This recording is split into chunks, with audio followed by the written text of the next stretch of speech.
Você já deve ter ouvido aquela frase que diz: fala-se tanto da necessidade de deixar o mundo melhor para os nossos filhos, mas se esquece da preocupação de deixarmos filhos melhores para o mundo. Você conhece? E de que forma podemos contribuir para um mundo melhor? É aí que entra a educação, não só em seu aspecto teórico, mas também na formação de cidadãos conscientes de seu papel na sociedade e nas relações de troca que efetuam diariamente com os outros cidadãos. Ensinar as pessoas a compreender a sociedade em que estão inseridas e adotar boas práticas da cidadania é função da educação.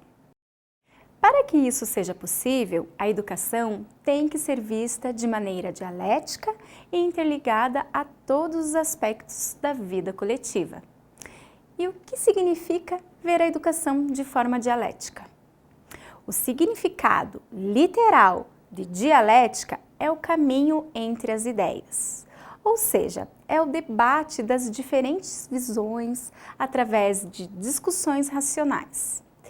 Não é interpretar a realidade ou trazer verdades, mas sim discutir e refletir ideias para aguçar o senso crítico e gerar o aprendizado. Importante também trazer aqui que a educação não compreende somente a transmissão de conhecimento, ou seja, o seu aprendizado só se limita ao que eu estou falando aqui, o professor. Não, vai muito mais além. As experiências individuais fazem parte do processo de aprendizagem, sendo o aluno um sujeito ativo, de forma a desenvolver um pensamento crítico. Então, debates, trocas de conhecimento e atividades práticas devem estar presentes no cotidiano escolar ou acadêmico, pois permitem que os alunos desenvolvam seus pensamentos críticos e aprendam uns com os outros. É dessa maneira que se pode pensar a cidadania dentro do contexto educacional. A percepção de que somos todos cidadãos de um mesmo mundo e que todas as nossas ações impactam a sociedade e o meio ambiente é o cerne da questão para deixar um mundo melhor. E o que diz a nossa Constituição Federal de 1988? Segundo ela, todos têm direito à educação. No entanto, muitas crianças e jovens permanecem afastados da escola por questões econômicas e sociais. E é papel do Estado fiscalizar essa adesão e garantir que todos os direitos estejam sendo respeitados. Além disso, é preciso que o sistema educacional seja inclusivo. Pessoas com deficiência de todos os credos e etnias, classes sociais e contextos diversos devem encontrar na escola um ambiente acolhedor. E voltando a falar sobre a questão da cidadania, como será que ela influenciou a formação da sociedade? Bem, à medida em que os homens buscavam ter mais possibilidades de exercer a sua cidadania, mais foram necessárias medidas institucionais para garantir essa participação. E aí, consequentemente, mais espaços passaram a ser ocupados pelos cidadãos e mais funções foram sendo desempenhadas. Ou seja, a cidadania está diretamente ligada aos direitos civis, políticos e sociais. Thomas Marshall, em Cidadania, Classe Social e Status, procurou identificar a evolução histórica dessas três dimensões da cidadania da seguinte forma.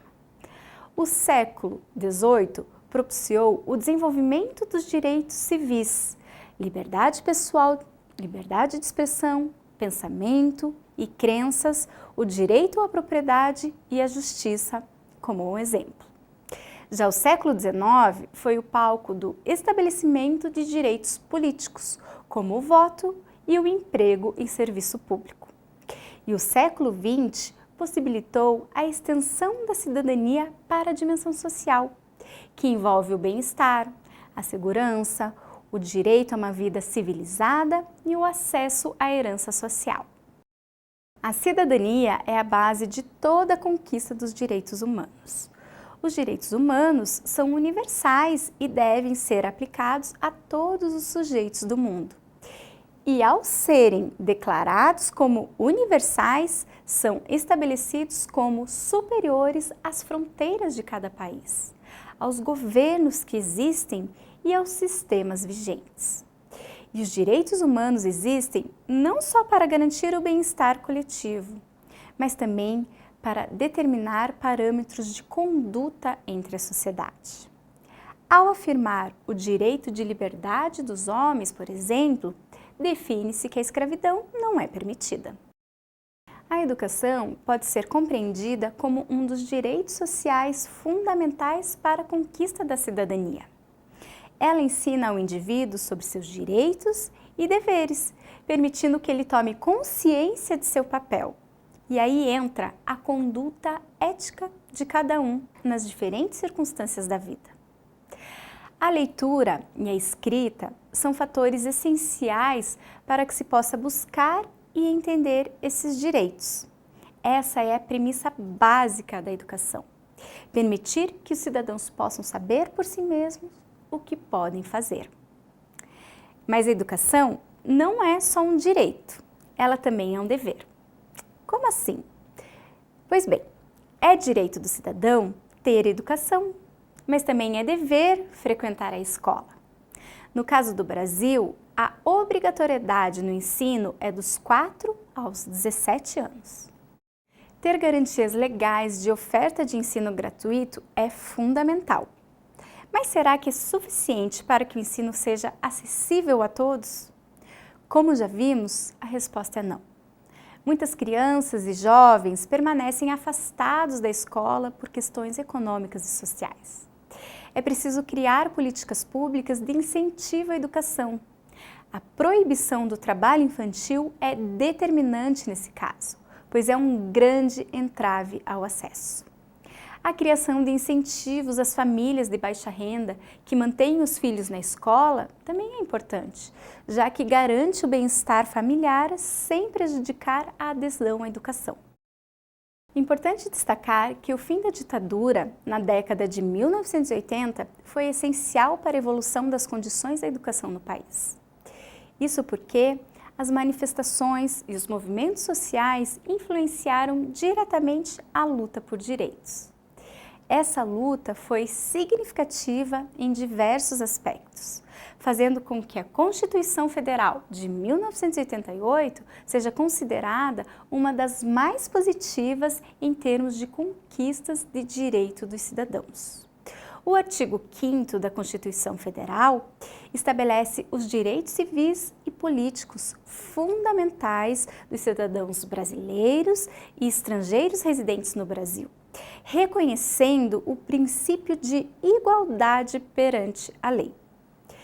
Todos são iguais perante a lei, sem distinção de qualquer natureza, garantindo aos brasileiros e aos estrangeiros residentes no país a inviolabilidade do direito à vida, à liberdade, à igualdade, à segurança e à propriedade. A formalização do direito à educação também fez com que fossem estabelecidas obrigações do governo para com o povo. Em um país de desigualdades econômicas e sociais como o Brasil, é preciso considerar que ter a educação como uma prerrogativa do Estado é uma grande conquista.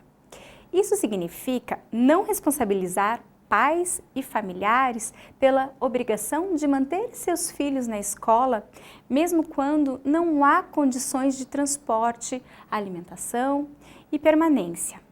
Mas o governo precisa encontrar meios de criar escolas que ofereçam a todos os alunos formas de acessá-lo. A igualdade de direitos é muito importante mesmo na educação. Porém, é preciso considerar essa questão com mais profundidade do que isso. Observe a imagem. Essa é uma figura clássica para explicar igualdade e equidade. De um lado da figura, todos os bonecos estão com suporte para assistir ao jogo. O que acontece? Mesmo com o suporte, o de menor estatura não consegue ver o jogo. Já no outro lado da figura, apenas quem precisa do suporte para assistir ao jogo recebeu. Isso é equidade. A reflexão é a seguinte: a igualdade não deve ser baseada na oferta das mesmas coisas a todos, mas sim na oferta daquilo que cada um precisa para estar em posição de igualdade. O paradigma da equidade afirma que é preciso oferecer aos alunos as condições necessárias para que todos tenham acesso adequado à educação. Isso significa que alunos com deficiência, por exemplo, devem encontrar na escola todo o suporte para seu desenvolvimento, em vez de precisarem se adequar a um padrão da maioria. As diferenças existem e sempre existirão. Uma educação cidadã não pode se basear na massificação de seus alunos, culpando cada um por suas dificuldades e necessidades. Ao contrário, ela deve prezar pelo reconhecimento das diferenças e encontrar maneiras eficientes de atender às demandas que irão surgir. Todas essas concepções são pensadas com o mesmo objetivo, o de criar uma educação que crie cidadãos socialmente responsáveis, com pensamento crítico e autossuficientes.